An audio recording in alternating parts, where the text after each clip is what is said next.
Yeah, why is nobody talking about that? This is crazy. Spain have devolved into chaos. Look at this. Yes, the middle of summer should be heaven in Spain. That's a nice but place. Not this Damn, bro, like, God, I should move here. This is nice. year. Locals are being terrorized by migrant gangs with reports of random acts of violence towards innocent local members of the community.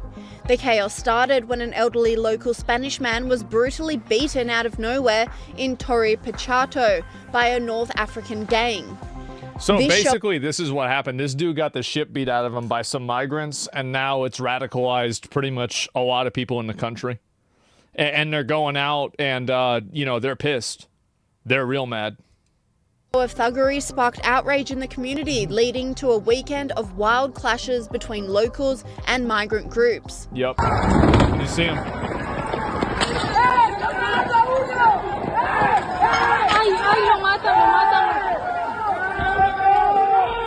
The Spanish commentator was outraged by the scene, saying, "This is happening in Murcia, Spain.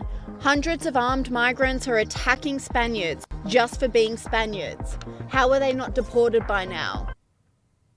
Do you remember what I've been saying? Isn't it crazy how it just becomes closer and closer to being true every single day? Man, it's coming. Yeah. And it didn't stop there.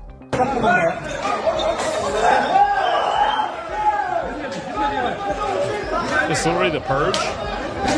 It's not the purge, but I think that there's a good chance that if things are not dealt with in a way that the majority of the population wants, I think that you could have a purge level event in at least one of, if not multiple, of these European countries. The escalation with this is going to be very, very, very extreme. Everybody says there's no way something bad can happen until it happens. I'm just telling you, like, I think that we are a lot closer than people realize. We are way closer than what people realize.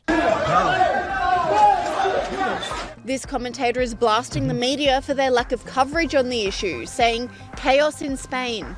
Reports of gangs of foreigners have been attacking people on the streets. Spanish people have gathered on the streets to stop the attacks. Why isn't this on the news?" The crazy thing is that he's right. Look at how few articles and how few videos are made about this. Like, if I look at CNN, does CNN have a video about this? No. CNN didn't even make a video about this. What about MSNBC? Nothing. How about Fox? Nothing. So nobody in the entire American media is talking about this at all, even though there are ongoing race riots that are setting Spain on fire. Is BBC? Nothing from BBC either. Wow. The clashes also have a religious undertone, with many blaming the Muslim background of the immigrants for the chaos. This commentator shared footage of a religious march in the streets of Barcelona.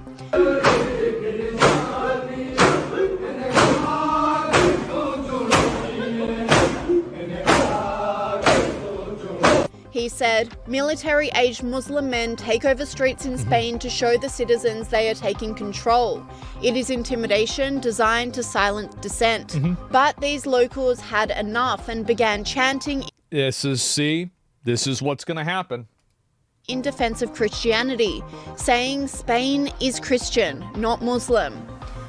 See, Saying Spain is you Christian. see his hand? Look at that arm. I'm telling you, bro, like, we are, that's how close that we are. This happened once before? No, it didn't. This has probably happened. I bet this has happened over 1,000 times in human history. I do. I bet it's probably happened 1,000 times. Christian, not Muslim. It's happened a lot, yeah.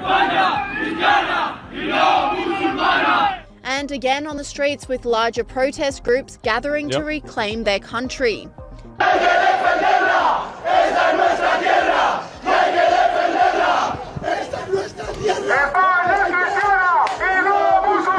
Solution equals re-immigration. So the solution, they just want to kick them all out.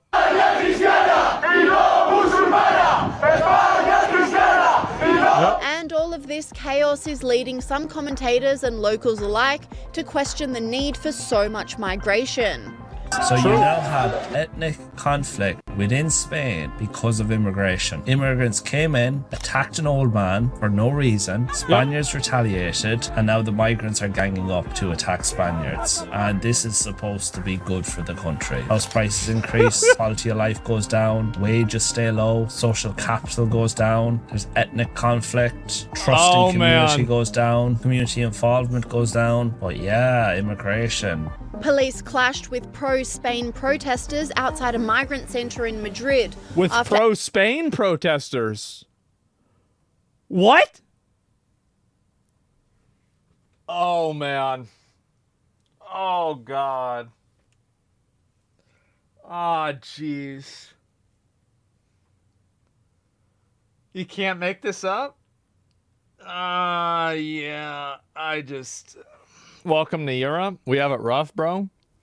I guess so. The government gets benefits, the money, that's the people. This is what I've been trying to tell you. It's worse than you think. That's why Europe has fallen too politically correct. I think that whenever you make reasonable solutions impossible, unreasonable solutions become inevitable. And I think that Europe is headed towards a extreme far-right backlash that will probably be more extreme than Hitler. I think it will be more extreme than that. And I think it will be multinational. It will not just be one country, it will be multiple countries. If you can't see this happening, you are out of your mind. More extreme, how? Well, how do you think? Like, really, how do you think? Bro, what? Everybody calls me crazy. Go ahead. Go ahead, and we'll see what happens. Angry demonstrators took to the area following accusations of a Malian man raping a Spanish woman. Oh.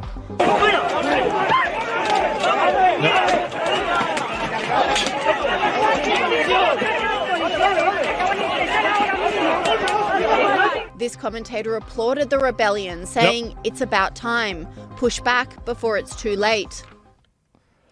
Yep, and I think that's the way that they're going to look at it, is they're going to see this as, and I think this might accelerate the process of it more, is that these people are probably going to be worried that basically as like the demographics of the country change, or more of these people come into the country, or they become more integrated into the country, that the ability for them to push back against it will be weakened, which is accurate. And so I think that's true, right? Because like if it's a smaller percentage of people, it's easier to push back against them just logically. And so what will be the turning point? What will cause it? They'll be outnumbered soon. It doesn't matter if you're outnumbered. Like being outnumbered matters, like in terms of like some things, but it's not really a big, that's not a big reason for why something like this would cause it to happen. Yeah, it's not the first time. Well, yeah, and also like, I think that there's a lot of people that really underestimate how brutal people can be if they get together and they have like some sort of like fucking cause that they're going after. Like if you look at like history, a lot of really, really big movements happen by very small groups of people who are just extreme militant zealots.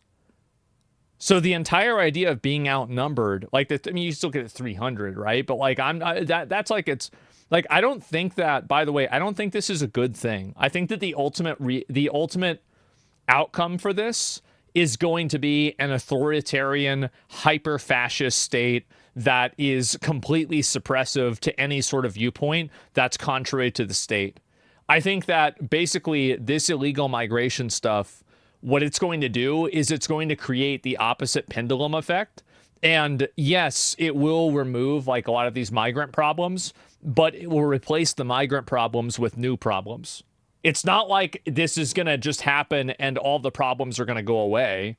No, they're just going to be replaced with new problems. That's what I'm saying. It's time now for our press review with Elitsa Gadeva. Elitsa, you've got more on that announcement from Emmanuel Macron. Look at the downvotes on this. People hated this video. They were mad. About that high... Sorry, Zach, you're not on the money here. The Spanish government is letting them in. It's not the same here. You're right. I might not fully understand the way it is for you. And I'm kind of looking at it from the perspective of an American who's had kind of the similar thing happen. So if I'm not totally understanding it correctly, that's fine. But I'm just basing it off of what my experience is from what I've seen and learned in history. In defense spending. That's right, Caris. The now famous sentence of Emmanuel Macron, "To be free, we must be feared," is on the front page of the French daily Le Télégramme. The French president also said that since the world wars, freedom has never been so threatened. And according to a poll in French right-wing paper Le Figaro, 7 out of 10 French people approve the new defense budget. And the headline here reads, "Amid crisis, the French endorse their army." And I wonder why. an announcement, of course, that coincides with France's National Day this Monday. That's right. And French daily Aujourd'hui en France here has more details on the parade that we are expecting very soon. There will be around 7,000 men and women marching on the Champs-Élysées, nearly 70 military planes, 35 helicopters, and more than 200 horses are expected there. And French conservative Lacroix, however, has decided to focus on the opening act, the presence of Indonesia as the honorary guest, and the local town has been making headlines. That's right. And British left-wing The Guardian here reports that several people have been injured after anti-migrant unrest in Torre Pacheco. That's a town in southeast. We got closer to New Age Hitlers and armies rising up for World War III, like you said. Yeah, I said this is what was going to happen. Like, again, like, because people are getting, like, I don't think that people understand how radicalizing this is making so many people. Of Spain, and the clashes there started on Friday, but tensions have been... Will I cover World War III for us? Who would fight in World War III? Well, I don't really think it's going to be much of a fight. That's why I said, like, I think that what's going to happen is that people will empower their government to forcibly remove a lot of these different, like, immigrants. And I think that a lot of that will be violent.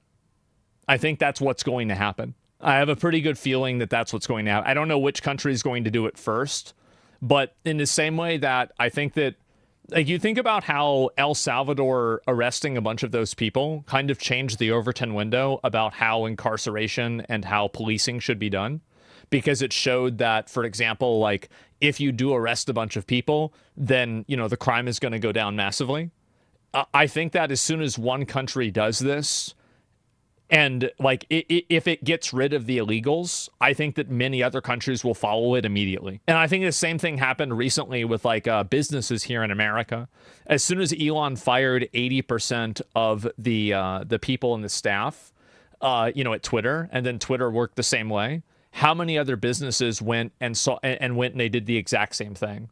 So as soon as somebody breaks the ice with doing one of these things and these actions, and it gives these people what they're looking for, then everybody is going to start doing it. It doesn't always work, by the way. No, nothing always works, and I think that it will be an overall negative. It will be, and it's basically a really bad. It's basically a bad climax of a problem that was allowed to fester for long enough. And people who had reasonable pushback against it were marginalized for long enough that now they've become radicalized. That's what's happened. Already since last when a 60-year-old man was reportedly attacked by 3 men of North African origin, and Spanish daily El País here reports that right-wing groups have been threatening to hunt down migrants, and El País spoke to a migrant in Torre Pacheco who was one of the people provoked, and he said that he was... And anybody who thinks this is a good thing is delusional. There's nothing good about vigilante gangs running around and hunting down people who they think are migrants. This is not a good thing at all. He's not aggressed by people from his neighborhood or locals, but rather people who are coming from across the region, who have been organizing on social media and right-wing groups there, and are coming to the town to, quote, hunt down on migrants. That's right. All right, so do we have anything on the bigger picture of migration in Spain? Indeed, we do. Spanish daily El Mundo here says that 70% of Spaniards support deportations of illegal migrants, and that's a motion proposed by Spain's right-wing party, Vox. See? And an editorial... 70% is huge. Also, keep in mind, by the way, here in America, it's only about it's only about 52 to 60%. So this is like another, like, what would that be? Like 20% more in Spain. Here by El País says that Vox is, quote, manipulating immigration. I don't know about that. El País here says 70 that is insane. Vox 70 is crazy. Using radicalized and xenophobic discourse and sometimes even conspiracy theories to justify the need to deport migrants. All right, well, staying on the topic of immigration, but now in the United States, you have a story on the United States Immigration and Customs Enforcement. This is some other bullshit, right? And people with Spanish spoken. Yeah, exactly. They're asking because the illegals too. I think that people are delusional whenever they say that this is going to stop with the illegals. This will not stop with the illegal aliens. That will be the beginning. Obviously, they're going to start with them. Let me make sure I go back to this. And but that will be where it begins. It will not be where it ends.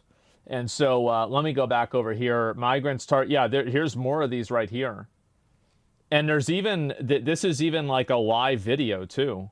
Holy fuck. Yeah, let me see if I can find this.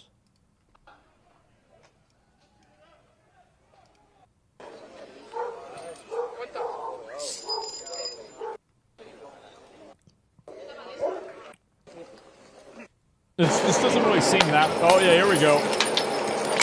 Here we go, yep.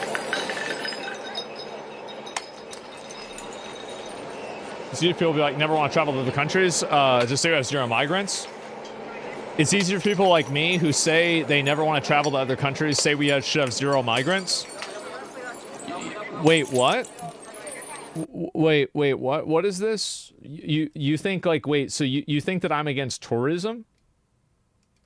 Why are you so anti-legal immigration? Zero immigrant policy is insane. I'm just let me understand this real quick. What's your point of view here? So like so let me get this straight. So you think that immigration is the same thing as tourism? What? What are you even talking about? Yeah, I don't even understand that. Not just tourism, legally living and working abroad. I don't think that any country has an obligation to allow people who aren't citizens in their country to come in and take advantage of their economy or to benefit from their economy. So, like, I don't think that China has an obligation to allow Americans to come into China and to live in China or to take advantage of China's economy. Same as Japan, same as Russia, same as Saudi Arabia or anything else. And I think this is true with any country. I think any country is totally right and justified to enforce its borders and enforce its immigration policy in a way that is in the best interest of the people that are voting for them. Not in the best interest of an idea, but in the best interest of the individual people that live there and what they want and what they need. That's logical, right? And I think that's very fair. Like, I mean, do you disagree with this? Do you think that people shouldn't be able to choose their immigration policies? Take advantage? Well, yeah, they're taking advantage of it. Obviously they are. They're coming to this country and they're taking advantage of it. The same as I would take advantage of a sale at a store. Like, you're thinking of taking advantage as like a bad thing, but I'm just saying taking advantage of as in benefit from. And so, like, if you're unhappy with like that term or that vocabulary, that's fine. But like at the end of the day, it's still the same point. The point that I'm making is that when I worked in another country, actually China and Japan, I had to pay taxes for all the laws. Exactly. But you don't think that China and do you think China and Japan have a moral obligation to allow you to do that? Do you think China and Japan, they have a moral obligation to allow you to come to their country and make money there and work there and live there? They choose to. Well, I'll let this person respond one more time. Then I want to move on and look at some other stuff. No, not at all. I think it's in their economic interest. So, okay. So basically what you're saying is that if it's not in the economic interest of the country, then they shouldn't allow the migrants in the country, right? So if it's not in the country's economic interest, then you shouldn't allow them in. Logically, that's your argument? Because, like, I mean, the fact is, like, I mean, I agree with that. I agree with that. If it's not in the country's economic interest, there's no reason for them to be there. Correct. I agree with you there. I disagree with you that it's against the economic interest. So you think that bringing in a bunch of foreign workers that don't even speak the same language as the people that are living in this country are a positive net? So let me. At what point does that become true? Or does that become not true? Because, like, obviously, if you imported every single person from some other random country into Spain, this would not make Spain a better country, right? So very logically, you have to think about this as a concept. More migration does not just equal more and more money. And also, I think that a lot of the GDP gains and the economic gains that are seen from exploiting migrant labor are only experienced by the 1% of the population. Like, a lot of average Spaniards or Americans aren't seeing these gains in the same way that, you know, you have 1% stock owners, business owners, and high-level corporations that are experiencing these gains and these values. So I think that you're making an art. Like, for example, this is a really great way to look at it. Let me see if he responded again. No, they must speak the language of the host country. I'm arguing for high-skilled legal immigrants. Okay, yeah, sure, of course, yeah. All right, that's fine. So then we agree. Okay, yeah, I think that it's fine to have some immigrants come into the country that are high-skilled. Everybody agrees with that. I mean, didn't I tweet that myself? Like, I mean, look, I can scroll down too. Like, where is it? Using H-1B1 visas to appoint genuine S-tier talent is good. I literally tweeted this out myself. Like, this has always been my viewpoint. I've never changed my opinion on this ever. In Portugal, bro, you're the only one in America that's covered the Serbian protests, which for that I'm grateful. America is completely oblivious to outside events. Well, do you guys want to know one of the reasons why I cover a lot of the events that are like multinational and international? I'll go ahead and I'll show you why. Let me pull up my analytics, and we're going to look at some of my viewers. Let's see if I can find it here. Here we go. I think I can just show this. It doesn't really matter. So only less than half of my viewers are actually from America. That's one of the big reasons why. So a lot of you guys come from other locations and you're not from the U.S. in the first place. And so, like, that's it. I mean, like, the U.S. only has 300 and something million people in it, right? There's 7 billion people in the world. So, yeah, I mean, like, France, yeah, you've got France. I'll pull this up and show everybody, right? India, Norway, Russia, Netherlands, Poland, Sweden, Germany, Canada. Yeah, so there we go. And so I have a lot of viewers from a lot of different places and locations. I would say you have the viewers because you cover this stuff. Well, yeah, because, like, and this is the problem, is that, again, for me, like, my moment that I realized how much of a bubble that American media was the Serbia government collapse with Assad. Like, I had no idea this was even happening, and then I had a friend of mine showing me photos that because his family's from, not Serbia, sorry, Syria? Excuse me, Syria. His family's from Syria. And showing me photos of them, like, fucking tearing down statues and this entire place going crazy. And I didn't even know this happened. And I was like, okay, wow, like, I need to spend more time looking outside of just the obvious stuff. And so you take on every situation in the most non-biased and non-political way. Yeah, well, I try to be fair, right? Serbia, and also to be fair, Serbia also had those riots. What were the Serbia riots for again? Oh, the collapsed train station. And then the Chinese, like, workers that were, like, the bullshit there and the lack of accountability, if I'm remembering correctly. That's what it was. And that was, like, kind of an indicator of other problems. And same relative percentage population watching you from the U.S. and the Netherlands, which is pretty crazy. Yeah, I mean, I think so, too. And, like, I mean, again, I think this is a very good thing. That's one of the reasons why I spend so much time... what do you call it? That's the reason why I spend so much time doing this, is because I like being able to talk about this stuff, because at least somebody is, because many people are not talking about it at all. And what's this here? Yeah, you still live in a bubble because you don't know what's happening and it is happening after Assad collapse. No, I don't. I mean, I can't know everything, right? But at least the awareness of knowing that you don't know everything is better than you know, not even, or thinking that you do. So yeah, let me go back. I'll see if there's a couple more of these here. Oh, there's this one too. Oh my God. Jesus. Anti-migrant groups clash with riot police. There's a 68-year-old man. That's how old that guy was. Oh my God. No, the fight is, it's happening here? Yeah. You don't know every detail of every social event in every country? No, I don't. I'm not an expert in all of it, right? But I just try to, I miss you, Excellency, but I never thought I'd say this as prime content. Yeah, true. Want peace? Let's cross the red line. Yeah, we'll see what happens. Ride my scooter, I'm afraid of being hit by a bottle. Yeah, I bet. Yeah, place is going crazy. And so that's it. And so, like, we got all this going on. Like, shit's going absolutely crazy. Clashes flared between the Spanish and migrant youths overnight, as locals uncovered a group chat calling on migrants to go for the Spaniards. Oh, boy. Yep. Residents took to X saying groups of Moroccan youths were attacking lone locals. Violence erupted after a 60-year-old man was attacked in the town of Torre Pacheco, which was blamed on the town's migrant community, though no arrests have been made.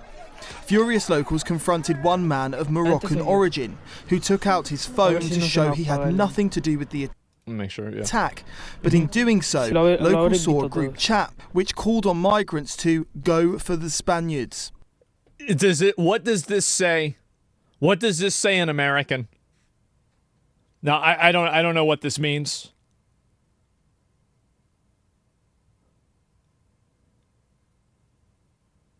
It actually just says go for the Spaniards. Okay.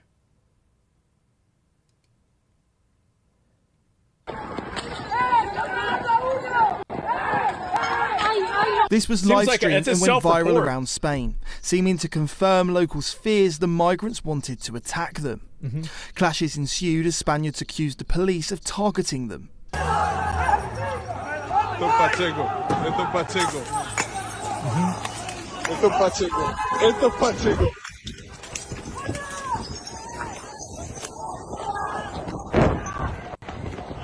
Targeting them? Yeah, definitely.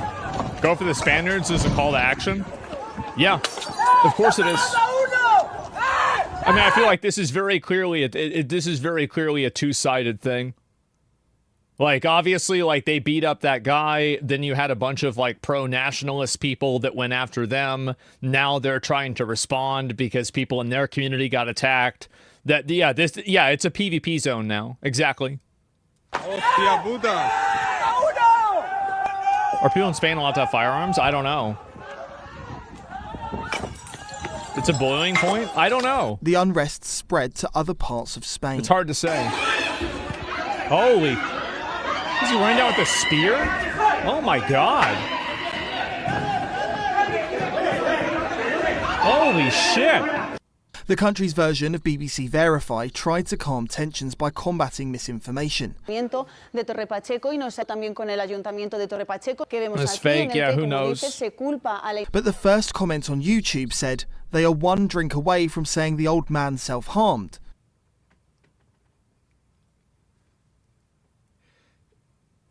Yeah, I think people are over this shit, bro. Like, people are so over this shit.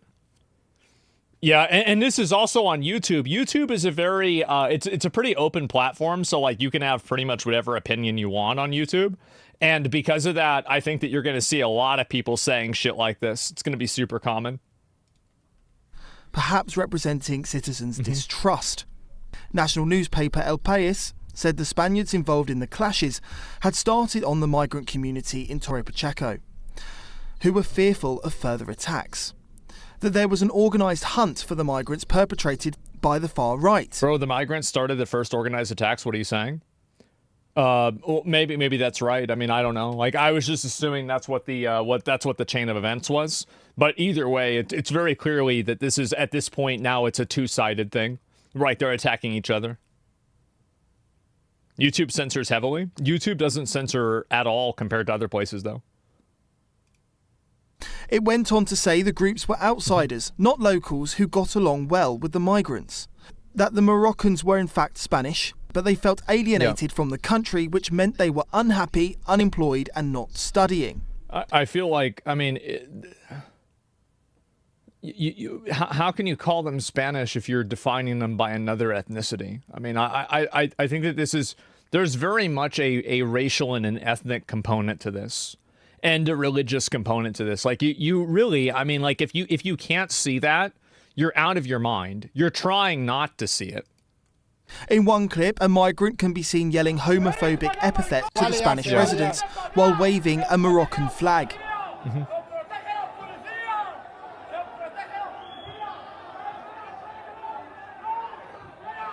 Clips shared on social media showed multiple injuries.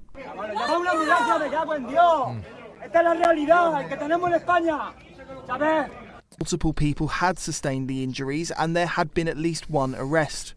But despite a large police presence, it seemed they had lost control of the streets, as both sides roamed with batons and other weapons.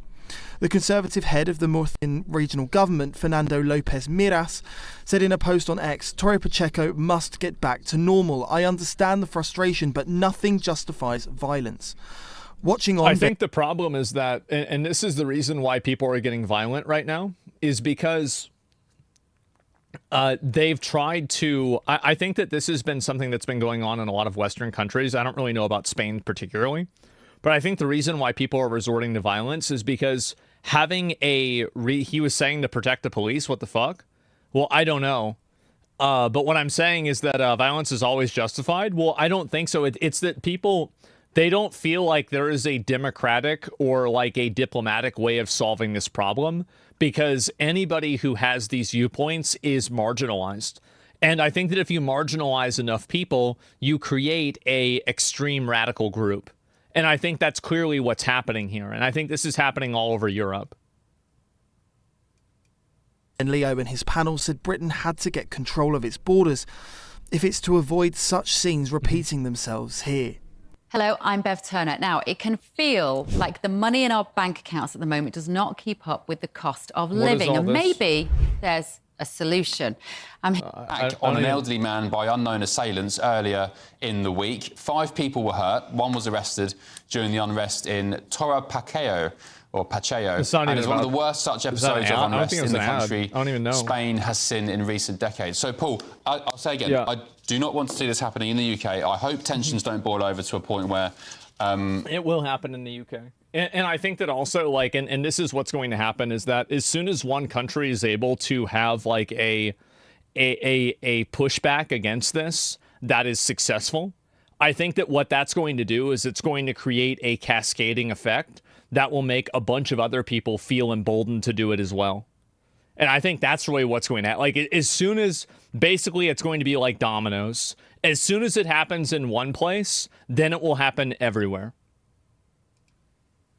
We see similar things. I mean, I guess you could argue we already did last year with Southport under the the guys that, you know, at one point this Axel Vidabakana was a small boat migrant. Yeah.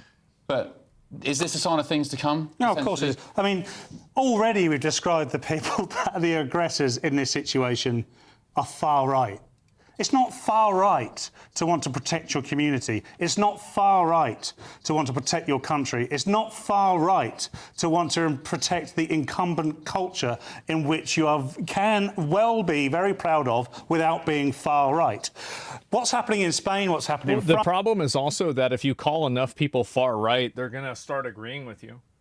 And the issue is that when so many of these people, and this is kind of the issue that happens in the US also, and you can see this with like some of the anti-Jew stuff that's in like social media, is that some of the anti-Jewish media is not in criticism of Israel. It is making a generational criticism on Jewish people as a whole. That will become the norm to the extent that, and people will ignore it, to the extent that you label anybody who has any viewpoints that are even tangential to this as far right. And I think that's really what's happened, is that so many people that have had viewpoints have been labeled as far right. What's ended up being the result of that is that now you have so many people that are alienated by it that the label doesn't mean anything. And also the people that are legitimately far right aren't being taken seriously, and they aren't seen as like any sort of an existential threat or problem to begin with. Because when you put a label on everybody that you disagree with, it's the same thing, and it doesn't really apply to any of them. Whenever you have a label on enough people, people start ignoring the label. That's basically what happens. It's kind of like what happened with racist, right? Is that for a long time, racist was like one of these words that you used to be afraid of. But what happened over time is that that term was just kind of overused, and it went on a DR. You radicalize people? Yeah, exactly. And so now, and the boy who cried wolf? Yes, exactly. And once you have enough people, and this is also another big component to it, is that once you have enough people that you have marginalized, they no longer are the margin. You are. And so what happens is that if you radicalize enough people, you can turn those people into a political movement. And I think that's what's happened I think that in a minor way, that's what's happened with Trump in America, is that you've radicalized enough people. And like another good example of this is Duterte in the Philippines. People are radicalized and they voted for somebody whose policy was to kill all the drug dealers. That's it. He won the election. So the idea that this can't happen is outrageous. And the idea that this is only something that's in history, like, oh, yeah, it happened like a long time ago. No, this is something that happened like 3 years ago or 5 years ago. It will happen again. And I think the problem is that if you make reasonable discourse impossible, you guarantee unreasonable discourse. And what he's saying is true, but I don't think that what he's saying is the final form. I think the final form of this is people saying, I don't care if you call it far right or not, this is what we're going to do. And that's the next step from what he's saying, because he's still trying to play inside of the rules that these people have created for him. And I think that that's only really happening because there aren't enough people that are extreme enough that can create an apparatus that supports that. That's what's going to happen. What's happened in the Nordic countries, what will happen in the UK is that people are getting fed up. And Bill, you said that you can't stop this overnight. Of course you can. You have to break laws to stop this overnight. But if the laws don't protect... That's how you elected Trump? Trump is nothing compared to Duterte. Like, they're not even in the same universe. Like, I understand, like, people want to act like Trump is a really bad dude. Oh. It's not even it's nowhere even close. Your people, then break every single one of them. I'm sorry, stand on the cliffs of Dover and use force to stop dinghies coming, because every single dinghy is full of at least 50% of people that would cause harm to the culture of this country if they were given the chance. Send them back to France? Yeah. I would send them back to wherever they came from. I wouldn't care less. It's contrary to international maritime law. I couldn't care less for that either. It's contrary to international maritime law. Why would anybody give a fuck about international maritime law? Like, who's going to go and arrest them for this? Like, this is, again, this is like an Like you're appealing to being like, this is like Karen argumentation. Oh, but it's against the rules. Fuck the rules. Why would people care about the rules if the rules are set up to make them lose? It's a ridiculous thing to say. Disagreement. No, this is the point. This is the point. We have got to a point. Well, I don't care. We haven't agreed to France launching a load of dinghies off their coast towards our waters every day. Just send them back. If those people, just imagine this, Bill, that if you were an aggressor against the UK, you were Russia or somewhere like that, would you not support these immigrants coming across on dinghies to disrupt this country? Well, I guess a dinghy is a boat, right? It goes on all throughout the Baltic countries. Right now, Lithuania, Estonia, Latvia, Russia are flooding in immigration to try and undermine those Baltic countries. They've been doing that across Europe for years, and it's happening in the UK. We have to stop it to protect our country. I couldn't care less what law it breaks. At some point, we are going to have to break laws. And That's right, exactly. And you see how fast this is changing. Like, I would say even 5 years ago, a lot of this rhetoric would be borderline unthinkable to see on media. Imagine where it's going to be 5 years from now. View is that you've got to tackle it with proportionate and legal means. So actually getting the French... That's not going to happen. That's not going to happen. When the proportionate means, like, there's nothing proportionate about, like, you want to talk about proportional, why did that old guy get beat up? You can't constantly like punish and talk down to and chastise a group of people for not responding proportionally when the other group is always the escalator. That's not how it works. They're not doing it, Bill. No, it's a great idea. And if I was an old Labour MP, I would think it was a great idea too, but it's nonsense. You say it's not happening. It was announced last week, and explicit within the announcement is this will happen in the next few weeks. So, you know, just because something doesn't happen immediately doesn't mean it's not going to happen. Usually when politicians say a few weeks, it means a few years at least. But it's also... People are tired of waiting for this shit. Like, that's the reason why, and they feel like they're getting bullshitted around, and they should. That's nonsense, Bill. It should have given us a date on when it's going to start in that announcement. Next few weeks. Bill, that's not a date. That's ambiguous. It's not ambiguous because the maximum of a few weeks is 3 or 4 weeks. If it hasn't happened in that time, you'll be right. Let's have a fiver bet. Let's have a fiver bet on it, Bill. It's not going to happen. I believe it when I see it. And especially, let's have a £5 bet on it. I'd go more than that. Given Labour's track record on the past year on... They're going to fix the entire immigration problem in a month. For sure, guys. Oh, yeah. Oh, that's definitely what's going to happen. For sure. You know, sticking to their promises. I don't think many people are going to buy the saying a few weeks. And also, I'll just say as well, you say progress doesn't happen immediately. It's not just that progress isn't happening immediately, it's just getting far, far worse. Going backwards. Immediately. We're going backwards. 44,000, I think. We're not. 1,200 right. since Net Starmer met migration Macron. is down by half since the general election. And before you say it, yes, a number of the measures were actually, in the dog days of the last Tory government, agreed. Labour didn't oppose them, and they've actually reduced net migration by 500,000. I don't think that this person understands what the problem is. They are not happy about the migrants, not only just the ones that are coming, but the ones that are already there at the current point in time. Like the people that are already living there, this is also a problem for apparently people in Spain. This is very clearly also it. And so him trying to make advocacy to, like, this chart shows the line is going down. Yeah, the line is going down, but the problem is caused from when the line wasn't down. Labour did not reduce net migration by 500,000. The Tories did. They changed the rules on the... Listen to me, Chloe. I just said that. In the dog days of the Tory government, they implemented those measures. Labour didn't oppose them. They supported them. And that has dramatically reduced migration. It's fair to say Labour have tried to take credit for that. They were all over social media boasting about it when we heard that the net migration figures had gone down. They're just playing with the numbers. I mean, we had the Transport Minister... Okay, so it doesn't matter. It doesn't matter how many people are coming. It matters how many people are there. That's what they don't... They're not getting that. And I think that they are. It's just that that's a more difficult and more politically incorrect conversation to have. But I think that every year and every month that something like this happens, that conversation becomes more and more inevitable.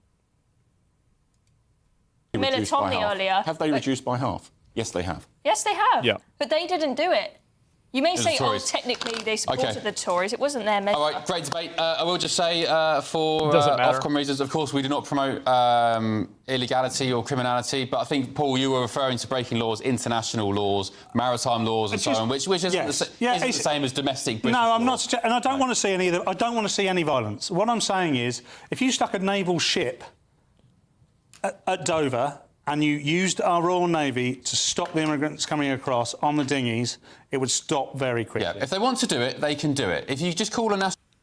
He's right. Look at Trump with the border here in America. They went from having thousands of people coming over to having nobody coming over. He's totally right.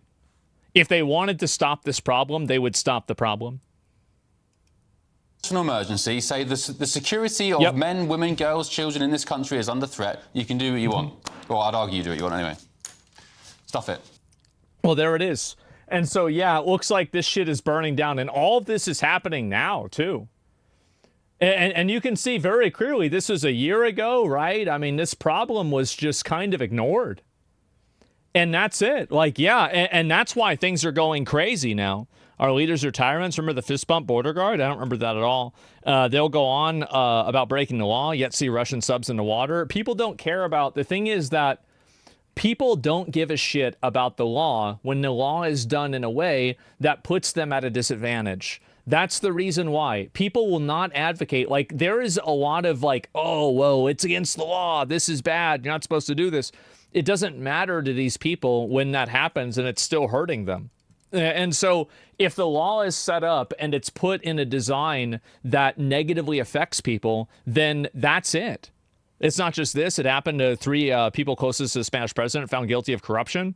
Oh, yeah, I have no idea. It's a 15-year problem. It's now hitting its critical mass. Yeah, I mean, like, I've been hearing about, like, illegal migration problems in America. Or, sorry, not America. Europe. I've been hearing about this for, like, my whole life. Like, or not my whole life, but, like, the majority of my adult life, I've been hearing about this. And so, yeah, following law, like not pirating games. Yeah, people don't care about the law at all. Like, I mean, again, like it's very silly to even say that.